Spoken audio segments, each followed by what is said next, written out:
આ કયા જમાનાના સિક્કા છે? આ પેશવા બાજીરાવના ટાઈમના સિક્કા છે. આ છે ઉદયપુર દોસ્તી લંડન, જેનો 400 વર્ષનો પીરિયડ થઈ ગયો છે. આ તો જોયેલી હોય એવી કરન્સી છે. આ આપણે અંગ્રેજોના ટાઈમમાં જે છેલ્લો અંગ્રેજ હતો એ ટાઈમની કરન્સી છે, 1940 આજુબાજુની. ફરી પાછી એક એન્ટિક કરન્સી છે. આ કઈ કરન્સી છે?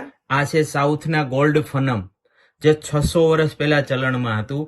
આ છે આપણા હડપ્પા સંસ્કૃતિ, જે સાતવાહન કહેવાતું, એ ટાઈમના સિક્કાઓ છે. આજના જમાનામાં તમે ગમે એટલા પૈસા કમાઈ લ્યો, ગમે એટલો પૈસો તમે જોયો હોય, પણ હું તમને બતાવવાનું છું જૂના જમાનાના સિક્કા, પેઢીઓ જૂના સિક્કા, ચલણી, કરન્સી, મેડલ કે જે વર્ષો જૂના છે, જે ભાગ્યે જ કોઈ પાસે હોય. સુરતમાં થવા જઈ રહ્યું છે કોઇનેક્સ સુરત 2024 એક્ઝિબિશન. વેન્યુ વાત કરી દઉં, Krishi Mangal hall near old RTO, Majura gate, ring road, સુરતમાં થવા જઈ રહ્યું છે.